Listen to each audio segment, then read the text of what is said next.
Hello दोस्तों, मैं आशीष ठाकुर स्वागत करता हूं आप सभी का वीसीसी सागर में। तो पिछले लेक्चर तक हमने क्या किया था, इलेक्ट्रिक चार्जेस एंड फील्ड के कुछ टॉपिक्स के क्वेश्चंस देखे थे जो पिछले प्रीवियस ईयर में सीबीएसई में पूछे गए थे, ठीक है। और आज हम क्या करेंगे, गॉस थ्योरम पे कुछ क्वेश्चंस करने वाले हैं जो कि पहले पेपर्स में पूछे गए हैं। तो हमारा क्वेश्चन नंबर 7 कहता है, जो कि मैंने आपको पीडीएफ दे रखा है टेलीग्राम चैनल के थ्रू, और मैंने डिस्क्रिप्शन में लिंक भी दे रखा है, तो आप उसमें से देख सकते हैं। क्वेश्चन नंबर 7 हमारा कहता है, given a uniform electric field E is equal to 5 × 10⁻³ I cap newton per coulomb. ठीक है, हमारा इलेक्ट्रिक फील्ड दे रखा है। Find the flux on this field through a square of 10 centimetre on a side whose plane is parallel to the YZ plane। ठीक है, कहने का मतलब कि हमारे पास एक प्लेन है। प्लेन कहने का मतलब अगर हम कोऑर्डिनेट सिस्टम बनाएं, ठीक है, ये हमारा x एक्सिस हो जाएगा, ये हमारा y एक्सिस हो जाएगा और ये हमारा z एक्सिस हो जाएगा। ठीक है, तो कहने का मतलब YZ प्लेन के पैरेलल हमारा एक स्क्वायर प्लेट है। तो YZ प्लेन ये हो गया हमारा, इसके पैरेलल स्क्वायर प्लेट है। कहने का मतलब कि हमारा जो स्क्वायर प्लेट है कुछ इस टाइप का है।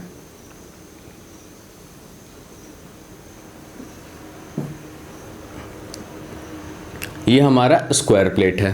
ठीक है, ये YZ प्लेन के पैरेलल है। कहने का मतलब अगर ये स्क्वायर प्लेट है और ये जो Z एक्सिस है ये बोर्ड के बाहर आता है, तो बोर्ड के बाहर आता है, कहने का मतलब ये कुछ ऐसे होगा। तो 3D में हम इसे ऐसे दिखा रहे हैं।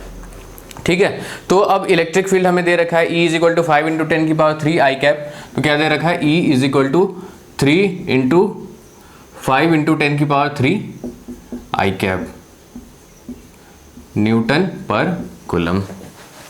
ठीक है, ये हमारा इलेक्ट्रिक फील्ड दे रखा है।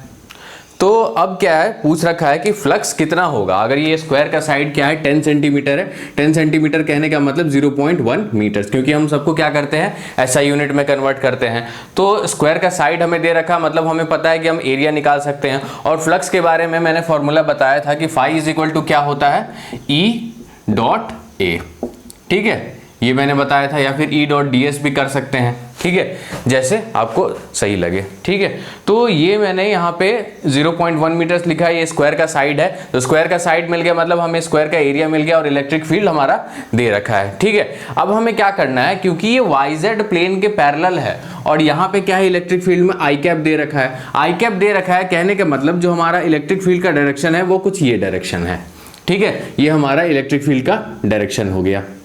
ठीक है, तो मतलब अगर इस स्क्वायर से भी क्रॉस होगा तो कुछ इस तरह से क्रॉस होगा। ठीक है, ये हो गया इलेक्ट्रिक फील्ड। और अगर हम एरिया की बात करें तो एरिया वेक्टर इसका क्या होगा, अगर ये हमारा सरफेस है तो यहां से लेकर एरिया वेक्टर भी क्या होगा, इस सरफेस के परपेंडिकुलर इसके अलोंग होगा।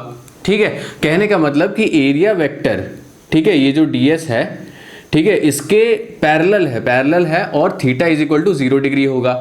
क्योंकि अगर दोनों पैरेलल है, सेम लाइन के अलोंग है, तो थीटा जो होगा इलेक्ट्रिक फील्ड और एरिया वेक्टर के बीच का एंगल वो क्या होगा, 0 डिग्री होगा। तो हमें ये पता है कि अगर हम डॉट प्रोडक्ट कर रहे हैं तो cos थीटा जो होगा वो cos 0 डिग्री हो जाएगा, यानी कि 1 हमारा बच जाएगा। कहने का मतलब हमें क्या यूज करना है, सिर्फ E और एरिया। तो एरिया क्या हो जाएगा, इसका एरिया स्क्वायर का हो जाएगा 0.1 का स्क्वायर मीटर स्क्वायर। कहने का मतलब 0.01 मीटर स्क्वायर, यानी कि हम क्या कह सकते हैं, एरिया इज इक्वल टू क्या हो गया, 10⁻⁻² मीटर्स स्क्वायर।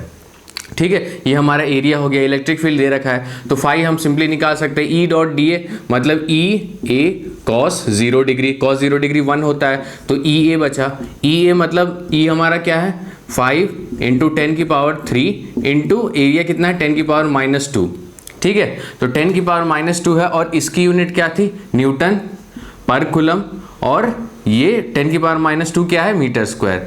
ठीक है, तो ये हो गया। अब हमारे पास क्या बचा, 50 न्यूटन मीटर स्क्वायर पर कूलम। तो ये हमारा इलेक्ट्रिक फ्लक्स आ गया। ठीक है, कब, जब जो ये इलेक्ट्रिक फील्ड है और ये जो हमारा स्क्वायर प्लेट है, ये दोनों क्या है, अगर इनका एरिया वेक्टर और इलेक्ट्रिक फील्ड देखें तो वो दोनों सेम लाइन के अलोंग है। तब हमारा ये निकल गया, फाई इज इक्वल टू जो हमारा फ्लक्स है वो 50 न्यूटन मीटर स्क्वायर पर कूलम निकल गया। ये दिल्ली के पेपर में पूछा गया था 2014 में। तो अब क्या है, अब पूछ रहा है what would be the flux through the same square if the plane makes an angle of 60 degree with the x axis.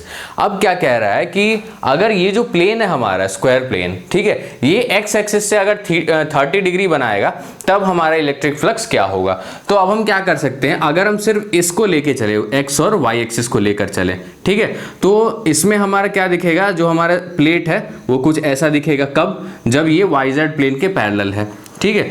तो जब हम इसे कुछ एंगल पे करेंगे, मतलब अगर 30 डिग्री एंगल पे कर दिया, ठीक है, तो ये हो गया हमारा स्क्वायर प्लेट, ये 30 डिग्री हो गया, ठीक है। और अगर ये 30 डिग्री पे है तो हम क्या करते हैं, ई डॉट डी ए जो होता है, मतलब ई डॉट एरिया, तो ये क्या होता है, इलेक्ट्रिक फील्ड और एरिया वेक्टर के बीच का एंगल होता है, ठीक है। तो अब एरिया वेक्टर मैंने बताया था कि किसी भी प्लेन पर एरिया वेक्टर क्या होगा, उस पर नॉर्मल होगा, यानी परपेंडिकुलर होगा। तो अगर हम इस पर नॉर्मल की बात करें तो ये कुछ ऐसे होगा, तो ये हो गया हमारा एरिया वेक्टर। और इलेक्ट्रिक फील्ड की डायरेक्शन क्या है, यही है, यही है कहने का मतलब, ये कुछ इस पॉइंट पर अगर हम देखें तो इलेक्ट्रिक फील्ड की डायरेक्शन कुछ ऐसे होगी, ठीक है। तो ऐसे होगी, तो ये 30 डिग्री है तो ये भी 30 डिग्री है, कहने का मतलब ये पूरा 90 है, तो ये हमारा बचा 60 डिग्री। तो 60 डिग्री अगर ये बचा है तो इलेक्ट्रिक फील्ड और एरिया वेक्टर के बीच का एंगल कितना है, 60 डिग्री। अब हमारा कॉस थीटा का काम आएगा, ठीक है। तो अगर हम φ2 की बात करें तो ये कितना हो जाएगा, ई ए कॉस 60 डिग्री, ठीक है। तो ई हमारा क्या है, 5 × 10⁻3, एरिया कितना है 10⁻2, और cos 60 कितना होता है 1/2। तो ये हमारा आ जाएगा 25 न्यूटन मीटर स्क्वायर पर कूलम, ठीक है। तो ये हमारा φ2 आ गया, कब, जब थीटा जो क्या है वो 60 डिग्री है, मतलब एरिया वेक्टर और इलेक्ट्रिक फील्ड के बीच का एंगल 60 डिग्री है, और जो हमारा प्लेन है वो क्या है, एक्स एक्सिस से 30 डिग्री पर इंक्लाइंड है। तो ये क्वेश्चन हमने सॉल्व कर लिया है। तो काफ़ी इजी सा क्वेश्चन था, बेसिक गॉस थ्योरम पर बेस्ड क्वेश्चन था ये हमारा। तो आज के लेक्चर में हमने एक क्वेश्चन किया है, अगले लेक्चर में हम कुछ और क्वेश्चंस करने वाले हैं जो हमारे पहले कुछ पेपर्स में पूछे गए हैं। जैसे ये दिल्ली 2014 में पूछा गया क्वेश्चन था, ठीक है, बेसिक सा क्वेश्चन था, इजी सा क्वेश्चन था, ठीक है। लोग समझते हैं कि फिजिक्स का पेपर टफ आता है, लेकिन अगर कॉन्सेप्ट बेस से पढ़ा जाए तो फिजिक्स का पेपर काफ़ी ईजी रहता है, वो डिफिकल्ट नहीं होता है, ठीक है। तो आज के लेक्चर में इतना ही। अगर आपको ये क्वेश्चन समझ में आया है तो इस वीडियो को लाइक करें, अपने दोस्तों से शेयर करें और हमारे चैनल को सब्सक्राइब करें। Thanks for watching the video.